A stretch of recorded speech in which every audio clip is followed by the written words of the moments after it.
Merci de vous être montré en grand groupe. Je suis vraiment heureuse de vous voir, même si je ne peux pas vous voir. C'est notre premier apéro de la session et notre deuxième apéro de l'année. Je suis vraiment excitée d'entendre qu'est-ce que Marie a à nous dire. Marie et non Marie-Pierre. Euh, Qu'est-ce que j'avais d'autre à dire? Bien sûr, si pour ceux qui sont nouveaux, qui ne sont pas déjà dans le club Jetade, qui seraient intéressés à rejoindre notre club entrepreneur, vous avez juste à écrire un mio ou un message sur Teams à Julie Pierre, moi-même ou Jimmy Filiatro. Puis on va se faire un plaisir de vous répondre et de vous donner plus d'infos sur le club. Donc, c'était mon petit pitch. Tu peux y aller, Julie. C'est bon. Bon, je vous redis bonjour tout le monde. Donc, en ce moment, on attend que les gens continuent de rentrer. Mais je vais commencer tout de suite pour pas qu'on prenne de retard.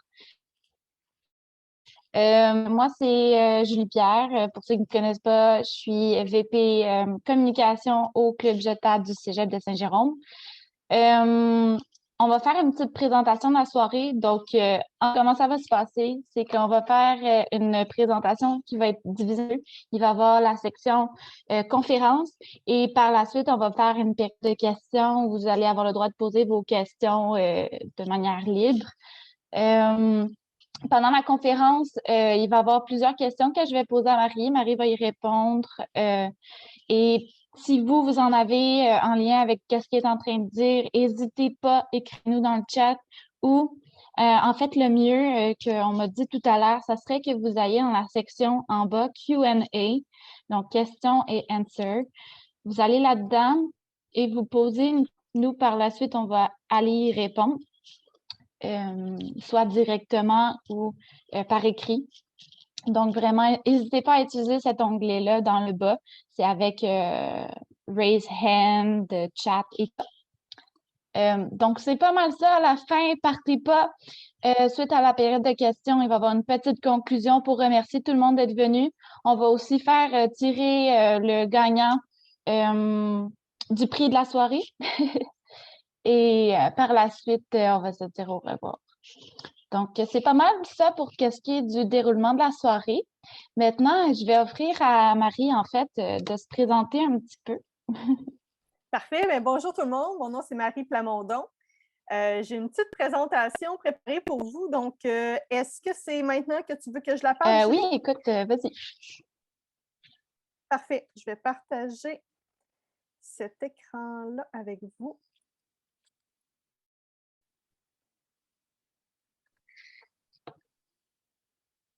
Bien là.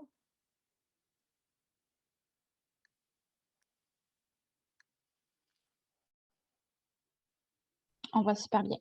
Super! Donc, on va parler de marketing numérique, oui, évidemment. Là, je ne suis pas capable de changer. Pas bien là. Est-ce que vous voyez toujours? Oui. Super. Donc, les sujets qu'on va aborder ce soir sont tous ici, mais comme Julie mentionnait, de toute façon, elle va me poser directement les questions. Si vous vous demandez peut-être d'où viennent ces questions-là, c'est les questions que vous avez déjà soumises. Puis, dans le fond, je me suis basée là-dessus pour créer la présentation de ce soir. Puis, comme je l'ai mentionné, de toute façon, si vous avez des questions au courant de la présentation, n'hésitez vraiment pas à appuyer sur le Q&A pour pouvoir poser votre question. Puis aussi, il va y avoir une période à la fin. Donc, je suis qui, moi, Marie Plamondon? Présentement, ce que je fais, c'est que je suis stratège publicitaire, surtout sur le web, en fait. En fait, pas surtout sur le web, juste sur le web maintenant. Et ça inclut quoi? Ça inclut surtout Facebook et Instagram. C'est le gros de ce que je fais présentement, mais aussi YouTube et LinkedIn et aussi AdWords. Présentement, c'est ce que je fais, mais j'ai touché à d'autres sphères du marketing et des communications avant. Je ne vais pas vous faire non plus trop le topo comme précis. Je vais vous faire le topo général étant donné que j'ai terminé en 2008 mon bac en communication publique et publicité. Donc, ça fait un certain temps quand même que je travaille dans le domaine. Donc, j'ai touché à différentes choses. Comme vous le voyez, au début, j'ai travaillé chez Cossette et Hill & Knowlton, qui sont deux agences. Donc, j'ai travaillé en agence, j'ai aussi travaillé du côté client qu'on appelle, comme chez Excel d'Or. Donc, si vous avez des questions autant concernant le travail en agence ou même pour une entreprise, je pourrais y répondre. Et ensuite, vous voyez que je suis sortie du domaine des communications marketing pour devenir enseignante à Vancouver. Donc, un petit séjour de 5 ans au total à Vancouver, mais 4 ans en tant qu'enseignante. Marie, Et ce n'était excuse-moi pas... de Oui, t'arrêter. oh, Je pensais qu'on le voyait, pas de mais je problème. t'entends dire vous voyez et je réalise que en fait, ce qu'on voit, c'est le même écran depuis tantôt. OK. Ah, ça Non, n'a pas changé. Bon, excuse-moi. OK, excusez. On va faire pause sharing, stop sharing, puis on va repartir ça. Je suis vraiment désolée. Je ne sais pas pour OK. vous, mais quand juste Ouais, avant t'as fait quelque chose. Juste avant que tu quittes, c'était correct. qu'on a vu arriver toutes les années, Ouais. là, on voit tout. Là, vous l'avez? OK, parfait. Parfait. Là, je vais avoir l'air folle un peu parce que je ne vais pas regarder à la bonne place, mais je vais m'arranger comme ça pour baisser les yeux pour vous regarder. Donc, ce que vous avez manqué, c'est pas grand-chose. C'est ça, les sujets, intro. Puis c'est là qu'on était rendu. Donc, en 2008, que j'ai terminé, j'ai travaillé en agence, j'ai travaillé du côté client chez Excel d'Or. Ça a été comme conseillère en communication, relations publiques. J'ai été enseignante, je l'ai dit. Et ensuite, j'ai travaillé pour un long 3 mois comme directrice marketing. Si jamais vous voulez savoir pourquoi, je pourrais vous le dire plus tard, mais je n'ai travaillé que 3 mois pour cette entreprise. Et j'ai aussi beaucoup travaillé à mon compte. J'ai travaillé à mon compte autant à temps plein que même pendant que j'avais d'autres emplois, des emplois à temps plein. Je continuais quand même à avoir des clients puis tout ça. Donc, j'étais consultante en marketing et conceptrice rédactrice. On va en parler un petit peu plus loin là, des emplois qu'on peut occuper, mais conceptrice rédactrice, si vous avez déjà ça, ou copywriter, c'est la même chose. Donc, j'ai fait ça et c'est ce que je fais encore aujourd'hui. Et j'ai aussi été conseillère marketing pour Pétale MD. Donc, toute l'année passée, pendant la merveilleuse COVID, j'ai pris un emploi. Donc, oh oui, première question. Donc, Marie, qu'est-ce qui rend quelqu'un de marketing compétent? Il faut dire d'abord que le marketing, c'est très large. Auparavant qu'on parlait du marketing, parce que là, la question est vraiment le marketing. Donc, ce n'est pas juste le marketing numérique. La question est très large parce qu'il y a des gens qui sont spécialisés dans les analyses, dans les études de marché, puis ça rentre dans le marketing. Par exemple, ces gens-là vont s'attarder sur quel prix est-ce qu'on devrait utiliser, comment est-ce qu'on devrait positionner notre entreprise. Il y a aussi tout ce qui est marketing en ligne, évidemment, donc le marketing numérique. Donc, tout ça pour dire, selon moi, selon mon expérience et les emplois que j'ai occupés dans la grande sphère du marketing, je dirais qu'il y a beaucoup d'empathie parce que ça peut arriver que vous ayez à marketer des choses pour lesquelles vous n'avez pas nécessairement pas d'intérêt, mais que vous n'êtes pas le public cible. Donc, vous n'êtes pas le type de personne qui serait portée à acheter ou à avoir recours à ce service-là. Donc, première des choses, empathie, pouvoir se mettre dans la position de quelqu'un d'autre qui va possiblement acheter.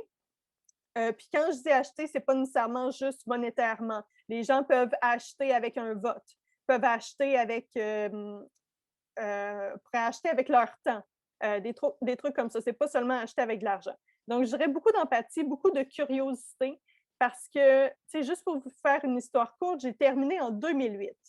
En 2008, dans mon bac, on ne parlait pas de Facebook. Facebook commençait tout juste, on s'entend, mais je veux dire, on n'a pas parlé des médias sociaux. Tout ce que je fais aujourd'hui, je l'ai appris par moi-même. Donc, ça ne veut pas dire que le bac ne m'a pas aidé, c'est plutôt que les grandes notions, par exemple, du bac m'ont aidé parce que c'est encore vrai aujourd'hui. Tout ce qui est psychologie humaine, empathie, justement, c'est quelque chose que j'ai appris pendant mon bac qui m'aide. Mais il faut beaucoup de curiosité, selon moi, parce que c'est un monde qui change rapidement. Encore plus de nos jours, mais ça change super rapidement. Autre chose que je voulais dire aussi, c'est d'être ouvert d'esprit. Ça va un petit peu avec l'empathie, mais des fois de réaliser que c'est pas parce que moi, par exemple, je ne serais aucunement intéressée à acheter quelque chose, encore une fois, pas seulement avec mon argent, mais avec mon temps, mon vote, peu importe, ça ne veut pas dire que les autres ne seraient pas intéressés. Donc, c'est ça, je dirais empathie, curiosité, ouverture d'esprit. Merci, c'est super. Maintenant, c'est quoi le marketing numérique versus le marketing traditionnel? Oui,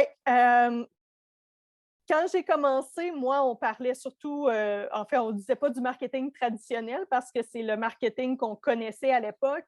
Quand j'ai commencé chez Cossette, par exemple, une campagne publicitaire, c'était des spots à la radio, à la télé, dans les abribus, sur les autobus, sur les pancartes d'autoroute, dans les magazines, dans les journaux. Ça, c'était du marketing qu'on dit traditionnel. Maintenant qu'on parle, j'ai une petite image, je pense, oui. Maintenant, tout ce qui est numérique, en fait, c'est tout ce qui est en ligne. Donc, tu sais, si on veut voir la différence entre les deux, là, c'est vraiment ça. Tout ce qui est en ligne, on le sait bien, les médias sociaux, Spotify, pour moi, ça rentre en ligne. Site web, événements virtuels, les publicités, évidemment, courriel, marketing d'influence avec les influenceurs. Puis tout ce qui n'est pas en ligne, ben c'est pas mal ce que j'ai dit, mais il y a aussi les trade shows, les événements qui sont en personne, si ça peut revenir un jour, les relations de presse aussi, relations publiques, magazines, journaux, ça j'en ai parlé. Le mailing, c'est vraiment qu'est-ce que vous recevez dans le fond dans votre boîte aux lettres qui est envoyée à tout le monde, le style Canadian Tire, des trucs comme ça. Puis ça, c'est ça. Ça, c'est vraiment tout ce qui est pas en ligne. Puis, si vous voulez voir, oh, d'accord, c'est dans la prochaine. Je suis désolée, j'allais aller un petit peu trop loin. Mais si vous voyez seulement ça, là, si on veut aller comme super rapidement, traditionnel, numérique, c'est en ligne, traditionnel, ce n'est pas en ligne. Puis, il y en a qui vont dire, par exemple, il faut faire un choix entre les deux, ce qui n'est pas nécessairement le cas. Puis, on va le voir un petit peu plus loin. Je suis désolée, je m'en allais. Il n'y a pas de progrès, il n'y a pas de problème. Donc, je vais te laisser y aller. Ben oui, écoute, c'est quoi, en fait, comment on choisit le marketing numérique versus le marketing traditionnel? Très bonne question, Julie, je suis contente que tu la poses. Donc, j'ai sorti quelques lignes, puis tu sais, je veux pas trop aller dans le détail, dans le sens que je veux pas qu'on voit trop de texte, puis qu'on ait peur, puis bon. Mais tu sais, en gros, là, on peut se dire que le numérique, ça nous amène le fait qu'on est capable de travailler avec n'importe quel budget. Ce qui n'était pas le cas, par exemple, tu sais, dans un magazine, là, de façon générale, ça peut aller de 2 000 $ pour une page pleine couleur à 150 000 $ pour une page pleine couleur. Donc, c'est comme c'est un gros montant d'argent qu'on met rapidement sur un truc. Même chose pour tout ce qui est les autobus, l'affichage sur les autobus, l'affichage ou les autoroutes. Il faut avoir un minimum d'un gros budget quand même, comparativement au numérique. Aussi, le numérique, ça nous offre la possibilité de vraiment cibler nos audiences. Puis là, il faut garder en tête que moi, mon background, c'est vraiment la publicité. Donc, quand je dis cibler, évidemment, c'est surtout pour tout ce qui est publicitaire, quand vous allez payer pour avoir des publications qui soient vues par certaines personnes.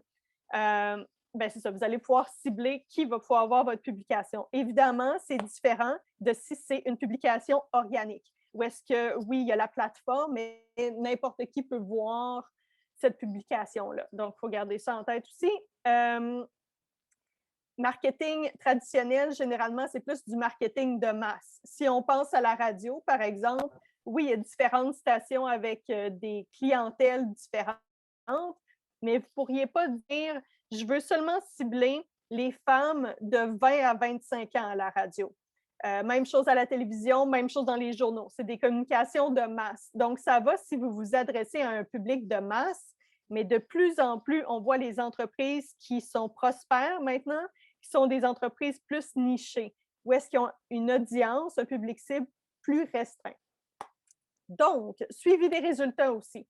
Avec tous les outils qu'on a maintenant en ligne, c'est beaucoup plus facile de voir est-ce que ça nous donne des bons résultats? Est-ce que l'argent que je mets en publicité, par exemple, me donne des bons résultats? au niveau du marketing traditionnel, c'est difficile de voir c'est quoi le retour sur l'investissement. C'est ça que ça veut dire ROI, Return on Investment, donc le retour sur l'investissement, l'argent que vous avez mis. Et le ROAS, si vous ne savez pas c'est quoi, c'est le Return on Ad Spend, donc le retour sur l'argent que vous avez dépensé, investi en publicité.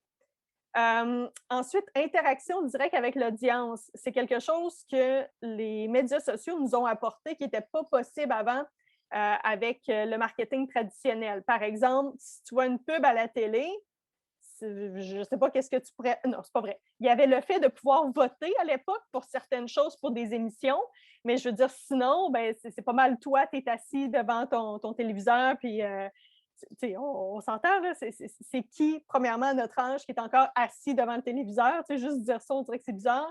Mais bon, il y a ça aussi qu'il faut prendre en considération. Là, vous allez dire, OK, mais peut-être que finalement, le marketing traditionnel, c'est pas si cool que ça. Tu sais, Marie, elle n'arrête pas de me dire que le numérique, ça a tous ces avantages-là. Mais tu sais, il y a quand même des avantages au traditionnel. C'est sûr que pour moi, je suis biaisée parce que mon gagne-pain, c'est du marketing numérique. Mais aussi, il y a beaucoup de données que vous pouvez avoir avec le marketing numérique. Toutes les données que les plateformes vous offrent, ça a beaucoup de valeur parce que vous pouvez ajuster vos publicités et vos communications en lien avec les résultats que vous obtenez. Puis vous avez ces données-là pour prendre des décisions, dans le fond, qui sont pensées, qui sont intelligentes. Pour ce qui est du marketing traditionnel, généralement, l'information que vous allez avoir, c'est l'information que le média vous donne. Par exemple, un magazine va vous dire, généralement, on vend, je dis n'importe quoi, là, on vend 20 000 exemplaires par mois. Et ils vont vous dire, la clientèle est peut-être composée de 75 de femmes, elles gagnent en général de temps à temps, puis tout ça. Mais c'est quelque chose, généralement, c'est des sondages qu'ils vont faire peut-être une fois par année. Donc, c'est peut-être moins précis. En fait, c'est pas peut-être moins. C'est moins précis que ce que vous êtes capable d'avoir en ligne. Modification constante, oui, vous pouvez faire plein de modifications sur vos publicités. Pousser l'info et attirer, oui. Si vous avez entendu parler de inbound marketing, c'est le fait que les gens vous trouvent, les gens viennent vers vous, contrairement à quand vous faites une publicité ou du marketing traditionnel, où est-ce que c'est surtout vous qui poussez l'information vers eux. Donc, c'est autre chose ici où est-ce que la relation se fait un petit peu différemment. Là, je sens que j'ai passé beaucoup de temps sur celle-là, mais on est rendu à l'autre question. Alors, c'est ça. Je voulais juste demander aux gens, est-ce que vous aviez des questions? Parce que on a un petit onglet questions et réponses et il n'y a rien présentement dedans. Donc, je vous rappelle, n'hésitez pas, si vous avez des questions, posez-les. Ça va nous faire plaisir. On est là pour, en fait, faire une discussion bidirectionnelle. Donc, oui, absolument. Si jamais il y a quelque chose même que j'ai dit qui ne fait pas de sens, ou un mot peut-être même que j'ai utilisé, ou même si vous n'êtes pas d'accord avec moi, dites-moi là, moi, il n'y a aucun problème. C'est bon. Donc, en fait, c'est quoi les différentes branches du marketing numérique? Oui. J'ai fait un espèce de petit tableau ici, là, étant donné que je vous ai dit que j'ai différentes expériences. Donc, autant en agence qu'en entreprise, qu'en étant travailleur autonome. Puis, il y en a beaucoup, là, tu sais. Puis, les branches que j'ai mis ici, parce que je n'avais pas de clarification sur la question, moi, j'ai mis comme le type peut-être d'emploi ou de tâches que vous pourriez faire. J'ai classifié médias sociaux et contenus parce que c'est une grosse partie du marketing numérique, évidemment. Site web, j'ai mis une classe à part parce qu'il y a plein de gens qui entrent là-dedans, contrairement à ce qu'on pense ou... non, c'est ça, contrairement à ce qu'on pense, c'est pas seulement comme un logiciel qu'on va utiliser. Il y a plein de gens qui peuvent entrer en ligne de compte, dépendamment de la complexité du site web. Et aussi en agence, c'est une vie qui est différente. Donc, juste pour passer un petit peu, là, il y a les gestionnaires de communauté qui sont vraiment ceux, généralement, qui vont mettre les publications en ligne, oui, mais aussi répondre aux commentaires et aux questions, les DM, les messages comme directs que l'entreprise va recevoir. C'est une job en soi, c'est une job assez intensive. Il y a aussi ceux qui créent du contenu. Ça peut être du contenu, par exemple, des publications, ça pourrait être des e-books, ça pourrait être un peu n'importe quoi, ça pourrait être des webinaires, Ça pourrait être des vidéos. Donc, les créateurs de contenu, il y a les graphistes qui vont faire en sorte que tout soit très beau. Les vidéastes, évidemment, pour les vidéos. Rédacteurs graphistes pour les infolettes, il y a des gens spécialisés là-dedans. Pour les courriels, ceux qui sont responsables des médias sociaux, ce n'est pas nécessairement la même chose que gestionnaire de communauté. Gestionnaire de communauté, comme je l'ai dit, c'est beaucoup pour interagir avec la communauté. Donc, c'est eux qui s'occupent de répondre, comme je disais, aux commentaires et questions. Et ceux qui sont spécialistes du marketing d'influence, comme on parlait, là, les influenceurs, faire les relations avec ces gens-là. Site web, on a une panoplie. Développeurs, designers web, designers UI et UX, c'est pour l'expérience, dans le fond, des internautes. Les rédacteurs web, rédacteurs d'articles de blog. Rédacteurs web, généralement, ça va être pour le site web et pour les articles de blog, mais il y en a qui séparent les deux. Il y a les graphistes, encore une fois, pour faire en sorte qu'il y ait des beaux trucs graphiques sur le site web. Les spécialistes SEO pour faire en sorte de se faire retrouver par les recherches Google. Spécialistes SEM et PPC, c'est pour Search Engine Marketing et PPC, c'est Pay-per-click. Donc, tout ça, c'est le marketing ou la publicité sur Google, qu'on appelle Google AdWords, et responsable des événements virtuels. Évidemment, juste pour vous détailler peut-être en agence, il y a plusieurs autres postes que ça, mais par exemple, les gens, quand ils vont commencer en agence, vont généralement être coordonnateurs, ensuite conseillers, directeurs de compte. Il y a des gens super spécialisés, super spécialisés dans les agences pour différentes tâches précises. Par exemple, concepteur, rédacteur, c'est les copywriters, comme je parlais, qui est une job super intéressante que j'ai fait aussi. Il y a les directeurs artistiques qui vont gérer des équipes de création. Puis bon, en entreprise, pardon, ça peut partir des VP de communication ou marketing, ça peut aller jusqu'aux conseillers comme marketing, ensuite des conseillers numériques. Dépendamment des entreprises, il va y avoir des emplois super précis où est-ce que vous allez avoir des tâches précises, un peu comme dans une agence. D'autres entreprises où est-ce que c'est plus général, vous allez faire plusieurs des tâches justement qui sont peut-être énumérées dans la colonne 1 ou 2. Vous allez avoir plus de chapeaux à porter ou moins, dépendamment des entreprises. Oh, Julie, tu es sur mute. Oups! Donc, oui, en fait, il y a une question dans le chat de Océane. Elle te demande où te situes-tu dans toutes ces branches-là, toi? Oui, bonne question. Attends, j'essaie de revenir. Excellente question. Moi, en fait, c'est médias sociaux et contenu.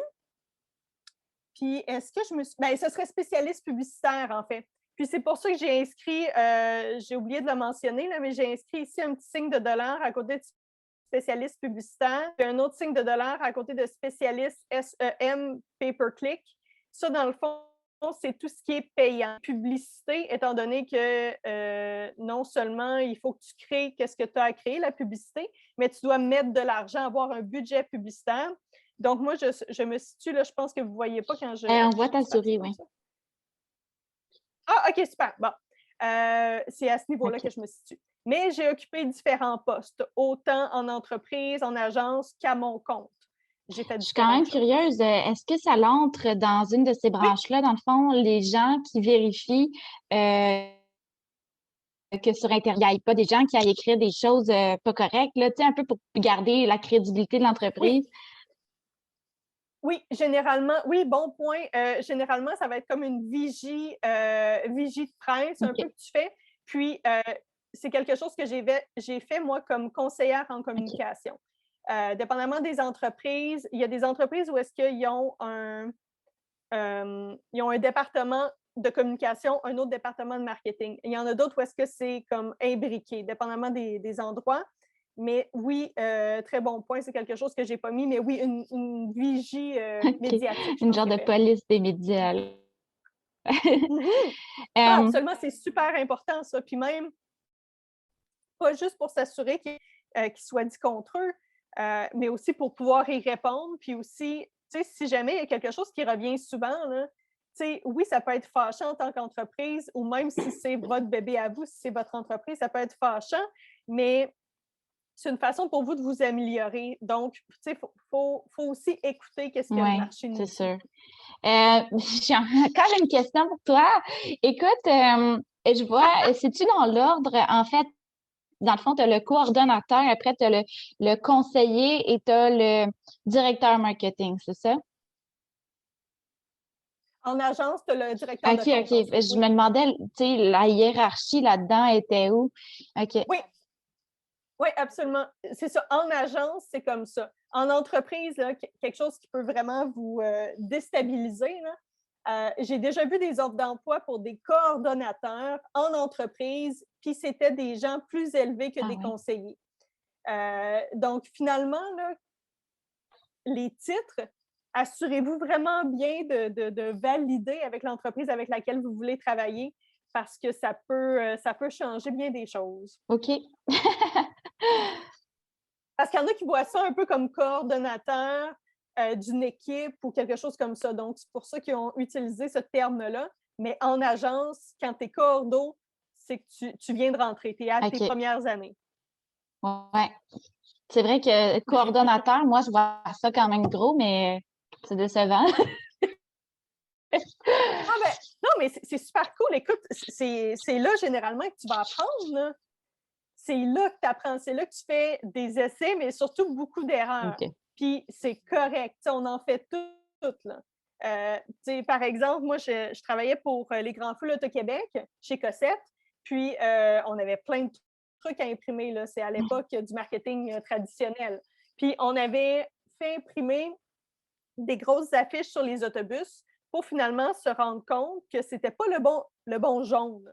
Parce qu'en fait, c'était le bon jaune, c'est comme le code, là, c'était le bon jaune, mais d'un médium à l'autre, ça sort différemment. Par exemple, sur le web, ça sort différemment que ça sort à l'imprimer. Et dépendamment du matériau sur lequel tu imprimes, ben, ça sort différemment. Donc, tout ça pour dire que le client était très fâché contre moi. Et puis, finalement, on a réimprimé. Ça a été aux frais de Cossette. Heureusement, ça n'a pas été à mes frais, mais ça fait partie des grandes erreurs. Mais que veux-tu, c'est des choses qui arrivent. C'est quand même cocasse. C'est quoi les médias sociaux qui fonctionnent le mieux? Mm-hmm. C'est la question que tout le monde veut savoir. Ça dépend.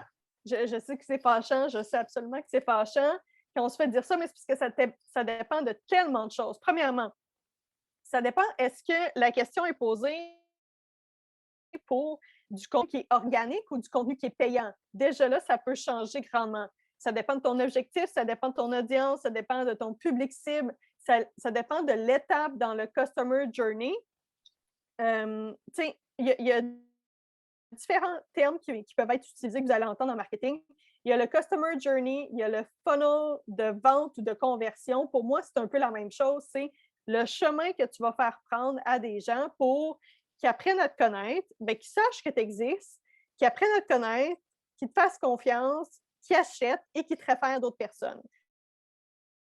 Donc, dépendamment du niveau où est rendue ta clientèle, ben, les médias sociaux, les meilleurs médias sociaux vont différer pour toi.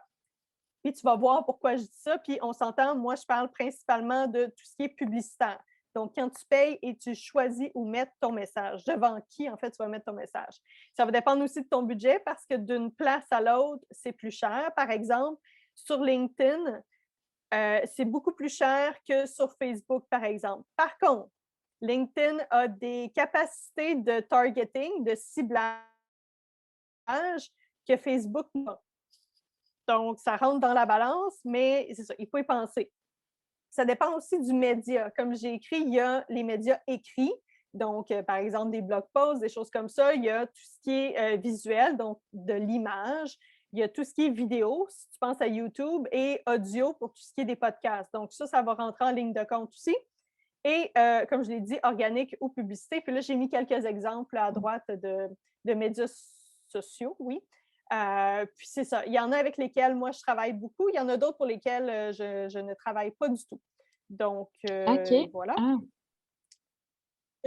Oui, juste pour vous dire, là, il y a différentes façons. Tu sais, quand je parlais du Customer Journey, Il y a différentes façons de voir ça. Une des façons, c'est faire du marketing basé sur les intentions qu'on dit. Ça, là-dedans, c'est qu'on va viser des gens qui cherchent quelque chose, qui sont activement à la recherche de quelque chose. Ça va aller avec tout ce qui est Google AdWords pour les publicités, mais aussi YouTube, parce que les gens recherchent des choses sur YouTube. Il y a aussi tout ce qui est SEO et les blogs. Pinterest, évidemment, et les articles que vous mettez sur LinkedIn vont aussi sortir quand les gens vont faire des recherches sur Google. Donc, je vous ai sorti un exemple ici de si vous faites une recherche. Au début, vous allez avoir toutes les publicités de Google AdWords. Donc, tout ça ici, c'est les publicités. Donc, ça rentrerait dans le premier élément ici. Mais ensuite, vous allez avoir un article de blog. Donc, ceux qui font du SEO, c'est ça qu'ils veulent. Ils veulent faire en sorte de ressortir dans les premières pages. Puis ça, c'est des gens qui recherchent quelque chose en particulier. Donc, ça, c'est une façon de cibler, mais aussi une façon de cibler sur les intérêts. Puis moi, ça, c'est surtout ma force, plus que tout ce qui est basé sur les intentions. Tout ce qui est YouTube, Facebook, Instagram, Pinterest, les podcasts, TikTok et Spotify, ça rentre là-dedans. Ici, je vous ai montré un petit exemple sur Facebook.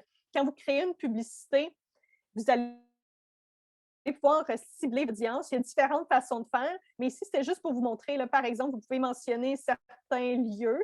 Là, c'est le pays qui est inscrit, mais vous pourriez y aller directement avec la ville et un rayon de la ville, donc aussi précis que ça. Vous pouvez choisir l'âge, vous pouvez choisir le sexe, le genre, si jamais c'est quelque chose qui est pertinent, la langue. Et ici, là, on ne voit pas au complet, mais vous avez des données démographiques, vous avez des intérêts, vous avez des comportements que vous pouvez venir préciser. Donc, par exemple, j'ai eu une cliente qui planifie des mariages. Donc, la publicité que j'ai faite pour elle, j'ai ciblé une audience qui venait d'être fiancée. Ça faisait 3 mois qu'elles étaient fiancées. C'était des femmes, donc je disais elles. Donc, on était capable d'aller les cibler, des avantages de tout ce qui est médias sociaux, de tout ce qui est les médias sociaux, en fait, qui sont basés sur l'intérêt. C'est qu'on est capable d'aller très précis. Puis ça, c'est l'exemple, en fait, de Facebook. Oui, c'est ça, Facebook, il fait ça, c'est ce que je m'en allais dire. Facebook est très fort sur tout ce qui est ciblage. C'est très impressionnant. LinkedIn aussi a beaucoup de possibilités et Google. Tu sais, j'ai montré tantôt, il y a l'option de cibler selon les intentions avec Google AdWords. C'est la version que j'aime moins un peu parce qu'il n'y a pas de branding derrière ça, selon moi, mon humble avis. Mais avec Google, il ne faut pas oublier que YouTube appartient à Google. Donc, il y a possibilité avec la plateforme Google de faire des publicités aussi sur YouTube, où est-ce que là, c'est des vidéos. Puis évidemment, pour moi, c'est plus parlant parce que vous avez un échange, vous avez une relation que vous allez créer. Puis là, je vous ai sorti des stats seulement parce que tout le monde demande des stats, mais sincèrement, pour moi, ça ne veut pas dire grand-chose parce que, premièrement, d'une source à l'autre, ça va varier énormément. Puis ça varie. Écoutez, en 3 mois, ça peut changer. Mais tu sais, je les ai mis en ordre d'importance, si on veut, de nombre d'utilisateurs par mois, si vous voulez voir à quoi ça ressemble. Parce que, tu sais, des fois, on va dire « Ah, Pinterest, il n'y a personne là-dessus. » Attendez, là, il y a 400 millions d'utilisateurs par mois. Quand même, hein? C'est pas quelque chose que je regarde souvent, puis pourtant... Oui, bien, ça peut être intéressant quand vient le temps de prendre une décision, mais dépendamment si, premièrement, c'est votre entreprise ou si c'est l'entreprise de quelqu'un d'autre, ça va changer. Si c'est votre entreprise, je vous dirais de, oui, regarder peut-être les stats sans problème. Mais si vous me dites, OK, tout le monde, j'ai l'impression qu'il faudrait que je sois sur YouTube, mais je ne veux pas faire de vidéos. Faites pas de vidéos. Ou sinon, trouvez quelqu'un d'autre pour faire des vidéos pour vous. Mais si jamais c'est votre entreprise, allez-y aussi avec vos intérêts puis les plateformes que vous aimez. Parce que si c'est vraiment une corvée pour vous, premièrement, ça va paraître. Puis deuxièmement, il y a des bonnes chances que finalement, vous n'allez pas poursuivre avec la plateforme. Puis quand je dis choisir la plateforme, là, je parlais de marketing organique, étant donné que je parle vraiment de créer du contenu comme gratuit. Pour ce qui est des publicités, que vous aimiez pas, c'est la beauté des publicités. Si vous avez l'argent à mettre derrière, Vous n'avez pas besoin de passer du temps là, puis votre message va être vu par des gens. OK. J'ai une question dans le question et answer. C'est... Oh! Je pense pas à ce que tu viens de dire, mais je trouve la question super intéressante. Donc, je propose qu'on la dise tout de suite. Donc, c'est une question de Philippos. Dit, c'est quoi la deuxième corde à son arc à aller chercher pour démarrer dans le futur pour une carrière en marketing? Fait que, qu'est-ce que, dans le fond, tu as besoin pour démarrer une carrière en marketing? La Mais là, seconde on corde. parle de deuxième. Quelle serait la première? Je propose qu'on aille demander à Philippos pour se démarquer. Ouais. Attends, en Philippos, on va t'octroyer le droit de parole. Oh yes. OK, bon, ben bonsoir.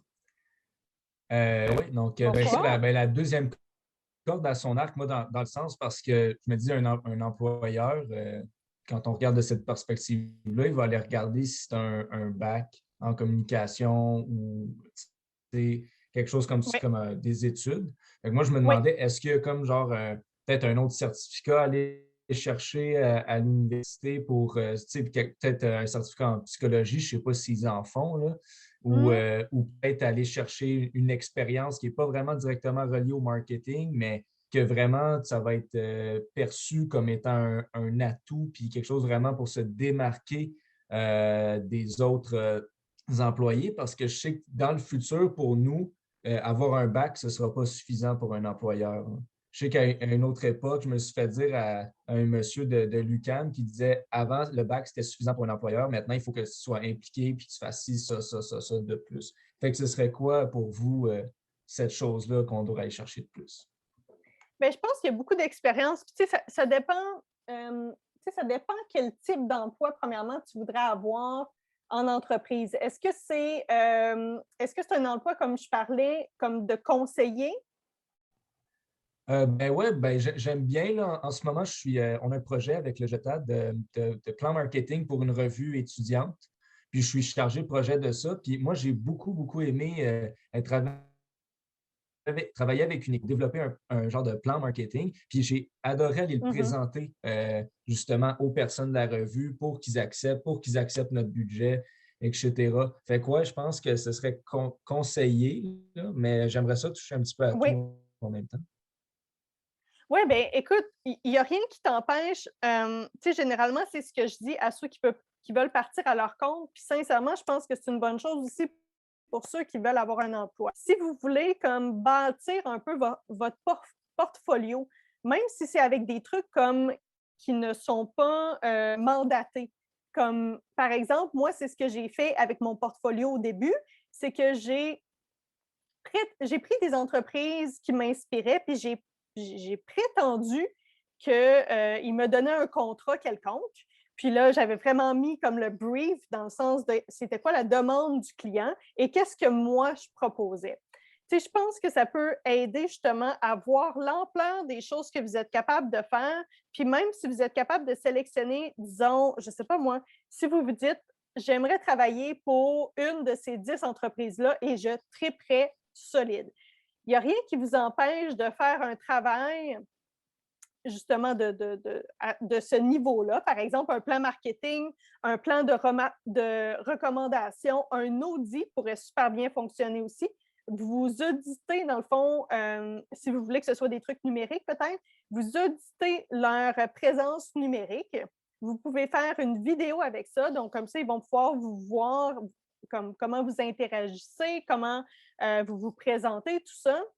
Puis, c'est quelque chose que j'ai fait, moi, pour avoir des gros clients. Justement, j'avais fait un audit de leur présence en ligne, puis ça a super bien fonctionné. Donc, tu sais, je pense que ce n'est pas nécessairement un bac supplémentaire que vous avez besoin ou même des connaissances supplémentaires. Je pense que c'est de démontrer vos aptitudes, votre volonté comme d'apprendre. Puis, c'est ça. Moi, j'ai fini en 2008, puis 3 ou 4 mois avant de terminer, c'était en juin, j'ai commencé à passer des entrevues, puis je remarquais que je n'avais jamais la maudite job.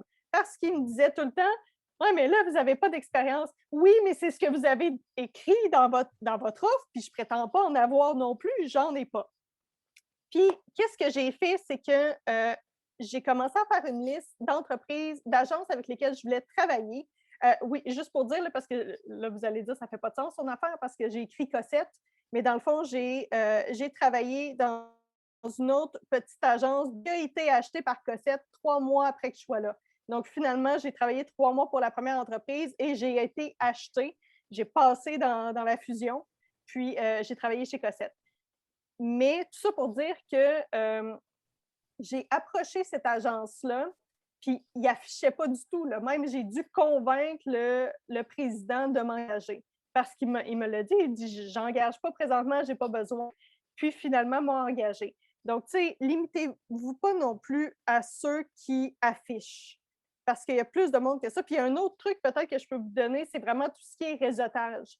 Tu sais, c'est le temps, là, pendant que vous êtes au cégep à l'université, de vous associer avec des gens, oui, des gens qui vont être vos collègues, mais tu sais, il y a plein de vos profs qui peuvent vous aider. Il y a des gens comme moi, à la limite, qui pourraient vous aider. Si jamais vous voulez que je vous aide, vous voyez sur LinkedIn que je suis en lien avec une entreprise pour laquelle vous aimeriez travailler, tu sais, n'hésitez pas, là.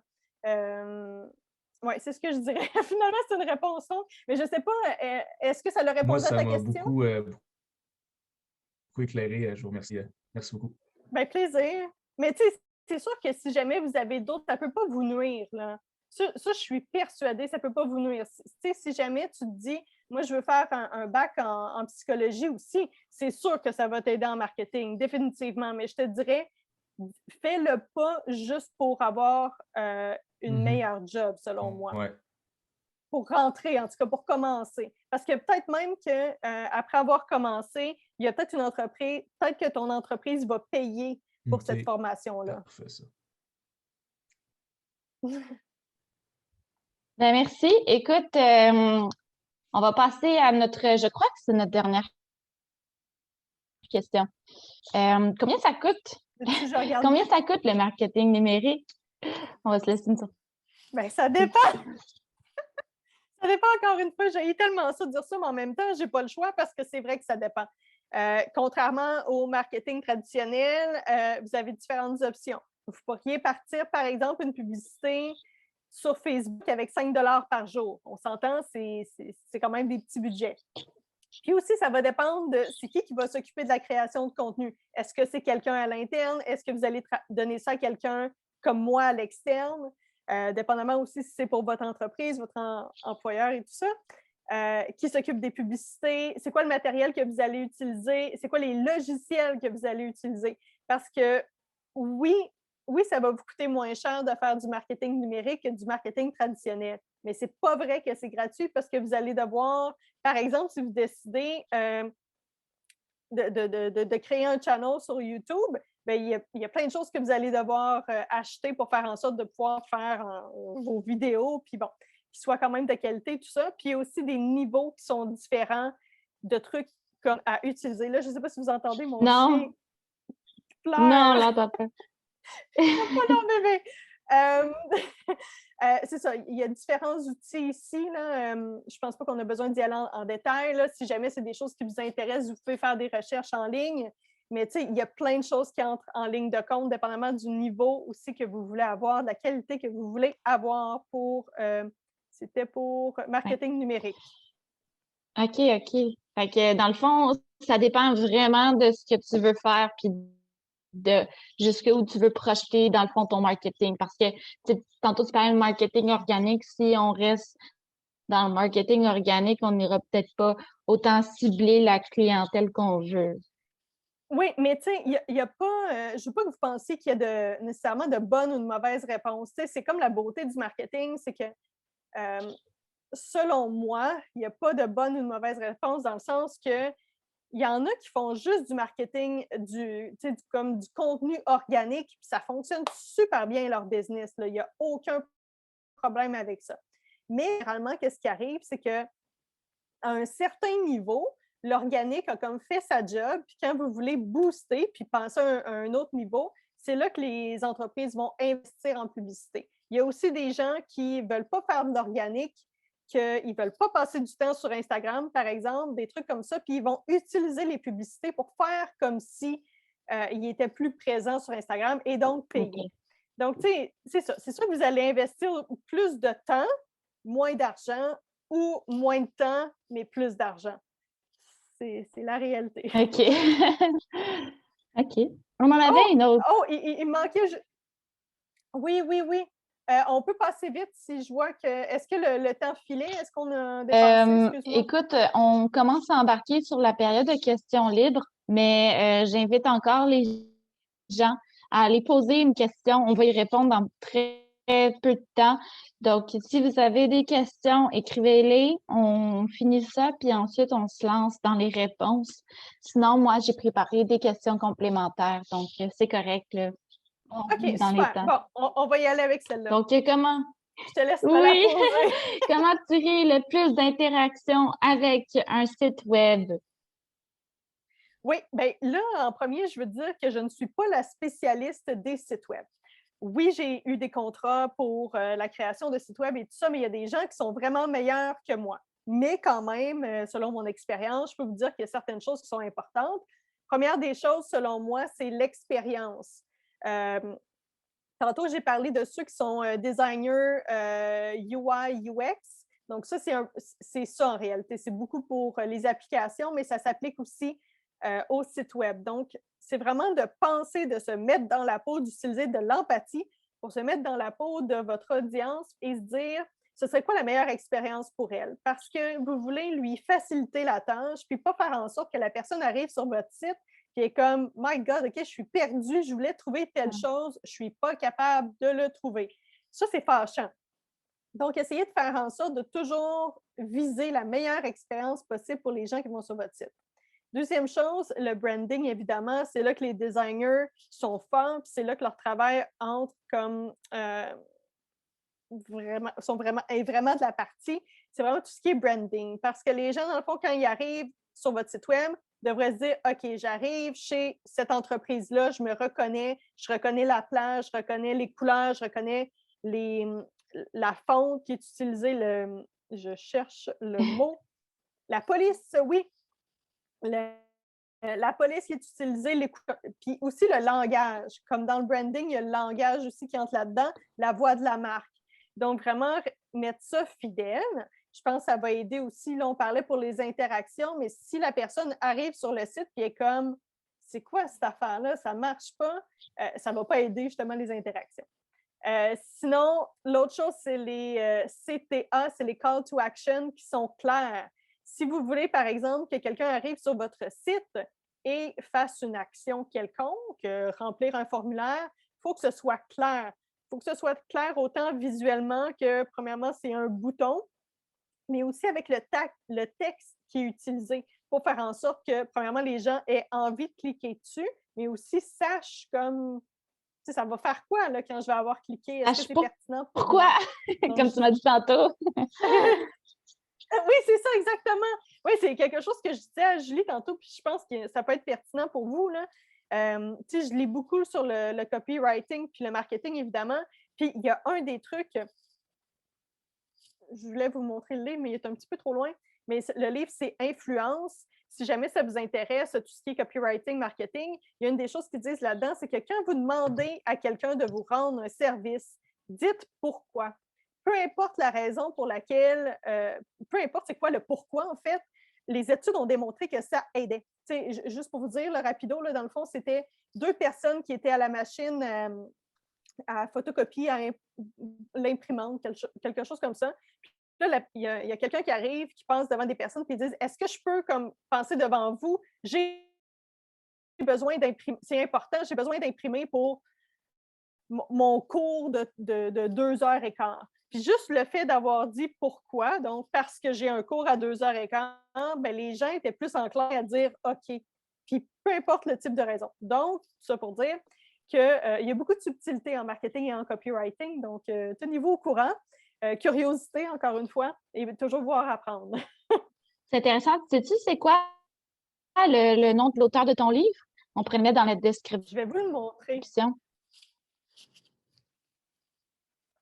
C'est Influence, Puis le monsieur, c'est Robert B. Cialdini. Je ne sais pas si vous voyez, je ne vois même pas mon... Je ne vois pas ce que vous voyez. OK. La psychologie of persuasion. On va essayer de trouver ça. Oui, c'est vraiment excellent. Vraiment, Oui, vraiment je l'ai excellent. trouvé. C'est plein de trucs comme ça, là, des petites études qui ont été faites. Puis, tu sais, par exemple, si vous avez un prix à présenter, que ce soit sur votre site ou peu importe, vous devriez choisir 3 prix. Parce que les gens vont avoir le réflexe de prendre celui du centre, qui est généralement celui qui est un petit peu plus cher que le premier, mais un petit peu moins cher que l'autre. Puis ils ont l'impression d'avoir un deal avec ça, puis ils se racontent une histoire. Ils se racontent une histoire où est-ce que je ne suis pas la personne cheap, puis je ne suis pas la personne qui flambe son argent. Et voilà. Donc, c'est pour ça que vous allez souvent voir ça sur les sites web. 3 prix, puis je fais exactement la même chose dans mes offres de service et c'est généralement le deuxième qui est choisi. Wow! C'est cool! Des petits trucs. Les petits trucs comme Qu'est-ce ça. qui nous restait? Oh! Il en reste encore une. L'impact de la COVID sur le marketing numérique. J'ai mis deux belles images juste pour vous représenter un peu à quoi ça ressemblait.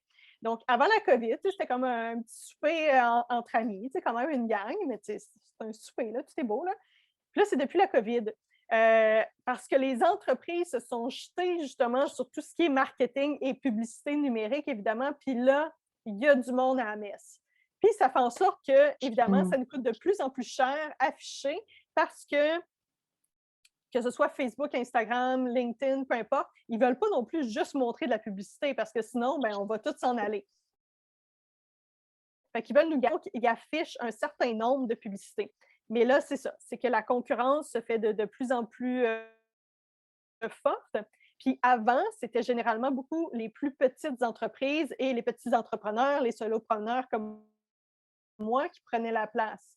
Maintenant, même les grosses entreprises avec des gros budgets sont maintenant en ligne. Donc, ça fait en sorte qu'il y a du monde, mais bon, que ça prouve que ça fonctionne aussi. C'est fou, je savais pas ça, qu'il y avait de la concurrence même pour qu'est-ce qui est des publicités sur Internet. En fait, c'est pas que je savais pas, c'est plus qu'on pense pas à ce genre de choses-là. Oui, absolument. Puis, tu sais, c'est ça qui est drôle aussi que, tu sais, par exemple, les affiches sur le bord de l'autoroute, ça veut pas dire que c'est plus bon, là. La seule chose, c'est que quand tu compares le prix que ça peut te coûter d'avoir cette affiche-là, comparativement à cet argent-là, si tu la mets en ligne, c'est que tu as beaucoup plus, comme, premièrement, de flexibilité, mais tu as tellement plus d'options que si les prix avaient baissé, tu sais, peut-être que finalement, je ferais juste des pancartes d'autoroute. Là. Je dirais, non, ça fonctionne super bien, mais c'est parce que non seulement ils n'ont pas baissé, ils ont augmenté parce que justement, ils ont de la difficulté à avoir des annonceurs, mais ça fait en sorte que c'est plus pertinent. Ouais. Là, j'ai pris l'exemple des autoroutes, mais il y a plein d'autres exemples. C'est quand la dernière fois que tu as vu une pancarte sur le bord de l'autoroute et que tu as dit « Ah, wow! » Premièrement, que tu l'as vu. Deuxièmement, que tu as dit « Ah, c'est cool, ça me parle », puis que tu as pris action.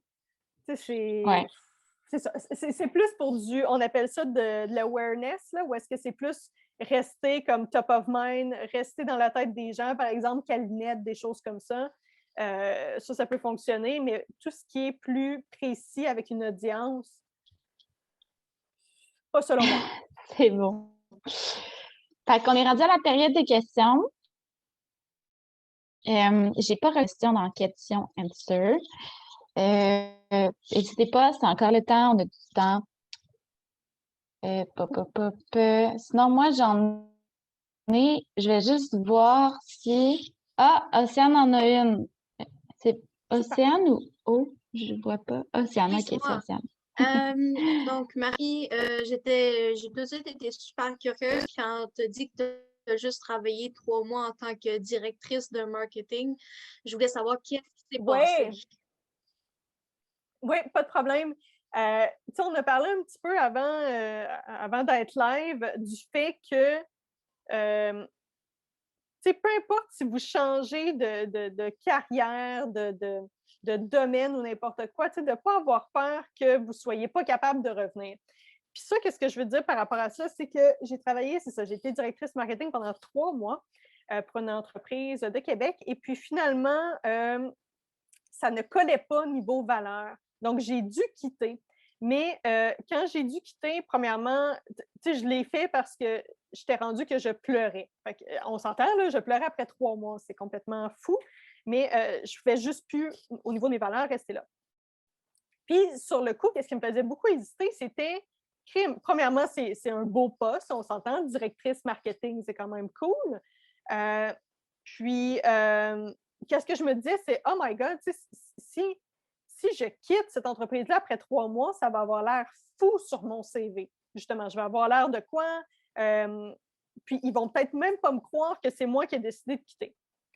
Puis, finalement, oui, j'ai passé des entrevues par après. Tu sais, je vous ai dit, en 2020, j'ai travaillé comme conseillère marketing. Bien, oui, il y a des gens qui ont vu ça comme étant un peu bizarre, puis tu sais, une tâche sur mon CV, si on veut. Mais il y a des employeurs pour lesquels c'était comme, ben oui, tu sais, ça fait partie de la vie, c'est des choses qui arrivent, il n'y a aucun problème. Puis, même si c'est plate de se faire dire non ou même sentir que quelqu'un nous juge par rapport à ça, ça vous permet aussi de filtrer vos employeurs.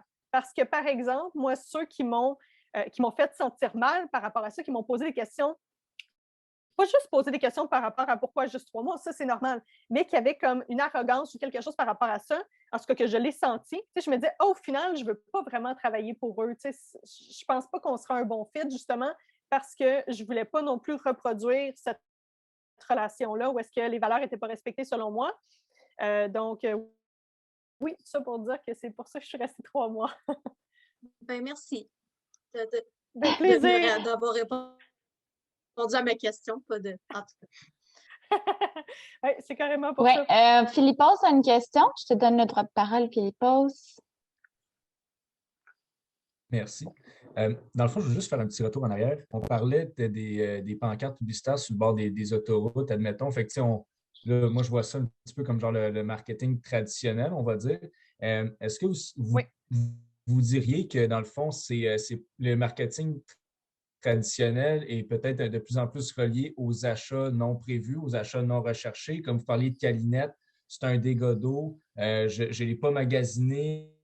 Mon service qui va venir chercher mon dégât d'eau. Je ne m'attendais pas à ça, mais vu que c'est en marketing traditionnel, ce qui veut dire que je l'ai vu vite, le logo, quand j'ai regardé une page de journal, je l'ai vu vite en passant sur l'autoroute. Est-ce que c'est vraiment des outils qu'on va plus aller chercher pour ce genre de service-là, dans le fond? Oui, bien, oui, j'aime ça comment tu amènes ça. Peut-être que oui. Justement, il y a des entreprises qui sont peut-être tu sais, même Calinette, je dirais, au final, c'est quoi qui les différencie vraiment, tu sais, des autres entreprises, par exemple, si on pense juste aux services qu'ils offrent. Tu sais, en réalité, il n'y a pas vraiment de différence avec une autre entreprise qui offre des services après sinistre. Mais c'est juste, ils ont créé un branding qui fait en sorte que quand vous allez penser, quand vous allez avoir un dégât d'eau, vous allez avoir peu importe quoi, c'est à eux que vous allez penser. Parce que, tu sais, comme je parlais de top of mind, il y a possibilité de faire ça aussi en ligne, là. Ça, je ne veux vraiment pas enlever ça. Il y en a plein qui font ça. Moi, je l'ai fait aussi. Par exemple, des gens qui vont aller sur votre site, sur une page en particulier. Par exemple, si j'ai une formation à offrir, il y a des gens qui vont sur mon site web, vont voir sur ma page de formation. Par la suite, je peux retargeter ces gens-là, donc cibler les gens qui ont déjà démontré un intérêt et ne pas les lâcher. Faire une publicité sur Facebook, sur YouTube, sur Google, sur LinkedIn, puis les gens vont me voir partout. Donc, il y a possibilité de faire ça aussi en ligne. Mais oui, je pense que, en fait, c'est plate à dire, mais je pense que ça va continuer à être seulement, quand on parle des pancartes sur les autoroutes, là, ça va être seulement pour ceux qui n'ont pas vraiment de différenciateur avec les autres, dans le sens qu'ils offrent exactement la même chose, mais c'est leur branding peut-être qui est différent. Puis eux veulent faire en sorte de toujours rester dans la tête des gens pour que quand va venir le temps de prendre action, par exemple, Calinette, comme tu dis, si on s'entend, si on a un dégât d'eau, je ne vais pas commencer à faire une recherche exhaustive sur Google. Où est-ce que je devrais appeler? C'est comme, c'est sûr, j'appelle Calinette et c'est fini. Donc, oui, il y a des positionnements, je pense que, tu sais, parce que par exemple, là, Mais il y a les courtiers immobiliers, que moi, j'en vois beaucoup. oui, Fait que c'est passé à ça, ça m'a fait penser aussi. oui, ça, je pense que c'est beaucoup pour le branding. Parce que, par exemple, si tu me dis par exemple, moi, là, si je me paye une pancarte sur le bord de l'autoroute, là, hey, j'ai big, là. J'ai vraiment l'air sérieuse parce que ça coûte cher. Même chose pour la télévision. Si vous avez un spot à la télévision, ça paraît big. Radio, un peu moins. Mais je pense que c'est beaucoup plus pour le branding à ce moment-là que vraiment pour l'action. Qu'est-ce qui va arriver, par exemple, si là, on parle des courtiers, des realtors, on va voir le visage de la personne, on va voir probablement à quelle filiale ils sont associés. Puis là, par après, quand tu vas te promener dans ton secteur, tu vas revoir cette photo-là et tu vas revoir le même logo. Donc, c'est toujours un rappel. Puis, encore une fois, je pense que c'est dans le livre, si je ne me trompe pas, mais avant, on parlait, ça l'a changé plein de fois, donc là, je ne me souviens plus. Là. Avant, on parlait, je pense, il faut que tu atteignes ton public cible 7 fois avant qu'il te fasse confiance. Là, maintenant, ça n'arrête pas d'augmenter, étant donné qu'on est bombardé d'informations encore plus. Mais ça aide aussi. Tu sais, le fait de te voir plus souvent, ils vont te faire plus confiance. Peu importe ce que tu dis, ils vont te faire plus confiance. Donc, ça peut aider aussi à ce niveau-là. Parfait, merci beaucoup. Plaisir. Merci pour la question. Vous devez vraiment vous procurer ce livre-là. Hein? Je l'ai mis le lien dans la publication pour ceux que ça l'intéresse. On a une question de Cédric. Je te donne le droit de parole. Yes, merci beaucoup. J'avais une question concernant, justement, tu parlais, mettons, des publicités traditionnelles. Nous, mettons, moi, j'ai déjà travaillé dans une agence. Puis rendu ici, nous, comment on disait ça, c'est au niveau de tes canaux, tes instruments publicitaires, comment tu vas fonctionner. Corrige-moi, mettons, c'est au niveau de la point de vue. Nous, on y allait vraiment avec le clientèle cible, comment il a fonctionné, mais aussi par le type de publicité au niveau de ton advertisement. Par exemple, si tu avais un advertisement plus agressif, où on parle d'un call to actions, ou actif-actif, ou actif-passif, tout dépendant. Il y avait différentes catégories comme ton Google Ads. Mm-hmm. On a ici, c'est plus ton passif-actif, étant donné que c'est une approche indirecte que ton consommateur fait pour la recherche d'un produit ou d'un service. Par contre, par exemple, pour Calinette, l'affaire qu'on avait, c'était beaucoup du PP. Par exemple, le client n'était pas en recherche d'achat ou n'était pas dans un comportement d'achat rendu ici. Mais c'est une méthode préventive qu'on établissait là, au cours. Là. Oui, bien, il y a plein de choses, en fait. Il y a plein de choses vraiment excellentes dans ce que tu viens de dire. Premièrement, quand on parle des différents canaux, généralement, on va essayer de créer, quand vous allez faire des publicités, vous allez faire plusieurs publicités sur différentes plateformes, si vous êtes capable, pour faire une espèce de funnel. Puis ça, dans le fond, c'est quand vous êtes capable d'aller targeter les gens selon, si on a parlé un petit peu plus tôt du Customer Journey. Donc, dépendamment où la personne est. Par exemple, sur Google, vous êtes capable justement d'aller chercher les gens qui recherchent quelque chose en particulier. Ça peut être quelque chose comme une agence de sollicitation. Je dis n'importe quoi. Ça pourrait être ça, comme directement un service ou coiffeuse Montréal. Donc, ça pourrait être quelque chose de très précis, mais ça pourrait être quelque chose de plus général qui va faire en sorte que cette personne-là va tomber sur un article de blog. Puis là, à ce niveau-là, vous donnez de l'information. Ça s'appelle du inbound marketing. Donc, les gens viennent vers vous. Puis, ça va créer une relation de confiance à long terme. Parce que oui, il y a l'effet de la publicité avec la vente, mais il y a aussi tout ce qui est branding, création d'une relation, mais aussi création d'un sentiment de confiance. Parce que vous avez beau faire tout ce que vous voulez, si les gens n'ont pas confiance en vous, ils ne vont pas acheter de vous. Ils ne vont pas passer à l'action, puis votre message, finalement, ne va pas passer. Donc, il y a plusieurs actions, puis même, par exemple, vous pourriez décider, parce que là, on parlait de plusieurs canaux, mais par exemple, vous pourriez décider de mettre tous vos œufs sur Facebook et créer plusieurs campagnes qui s'adresse de différentes façons aux gens. Vous pourriez avoir une campagne plus awareness qui est vraiment faire en sorte que les gens comme, apprennent à connaître votre marque. Puis quand je dis votre marque, ce n'est pas qu'on parle seulement de vous. C'est vous allez parler de vous, mais à travers eux. Fait que c'est quelque chose à garder en tête aussi. Mais c'est juste pour que, premièrement, ils sachent que comme vous existez. Parce que peut-être que la personne ne sait même pas qu'elle a un problème à régler ou que vous avez une solution pour son problème. Donc, c'est ça le Customer Journey aussi, c'est d'apprendre, premièrement, que le client a un problème. Après ça, il veut savoir c'est quoi le type de solution qu'il pourrait avoir. Après ça, c'est quoi les solutions réelles qui existent.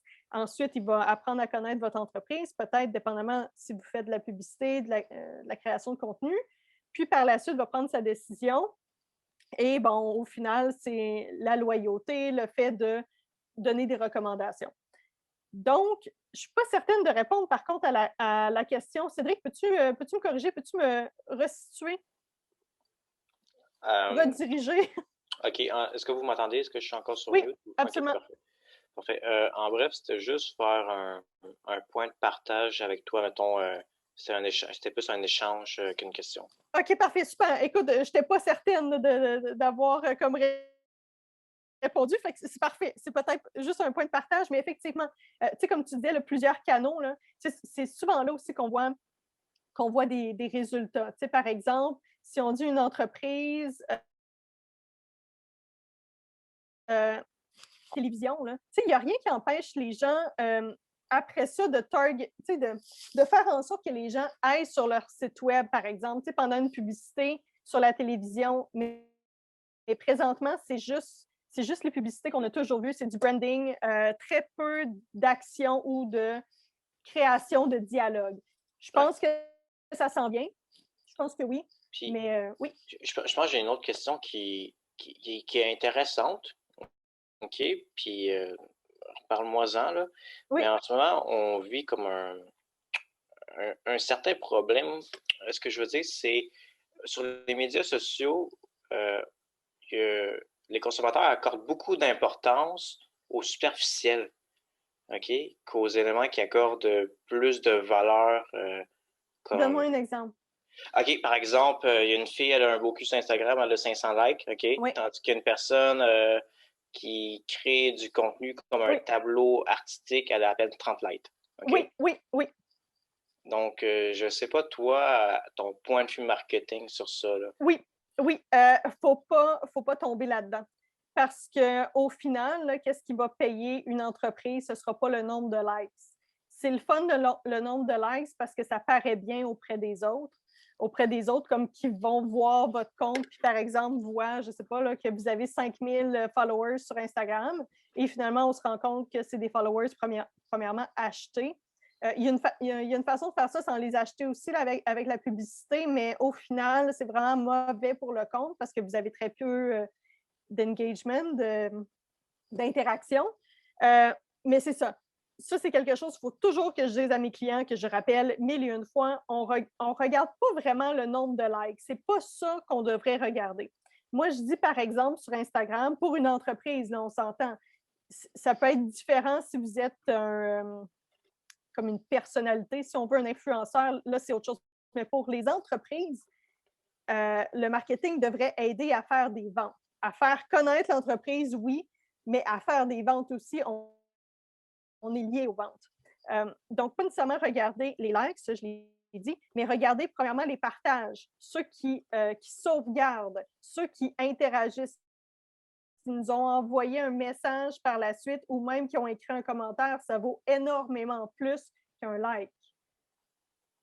Donc, peut-être comme changer le focus. Merci. Merci pour vos questions. Écoute, je pense qu'on va arrêter là pour pas trop s'étendre. Ça serait, dans le fond, le temps de commencer la petite conclusion. Premièrement, je tiens à vous remercier d'être venu participer à notre petit apéro, la forme différente cette année. Normalement, comment on le fait? C'est qu'on fait ça sur place. quand il n'y a pas le COVID. On offre un petit buffet en début de soirée. Ensuite, tout le monde se dirige dans une autre pièce où est-ce qu'on fait une présentation, les gens posent leurs questions et par la suite, on se dit au revoir, on prend une photo ensemble. Donc, malheureusement, on ne pourra pas prendre de photos pour cette session-ci, mais je tenais vraiment à vous remercier de la part de toute l'équipe parce qu'on a travaillé fort pour cet événement-là. Puis pour nous, c'est ça, c'est notre petit gagne-pain de voir que les gens participent. Donc, je voulais aussi dire un gros merci à Marie Plamondon en fait, d'avoir accepté de faire une petite conférence pour nous, d'avoir organisé un super beau PowerPoint cute. Merci pour l'invitation.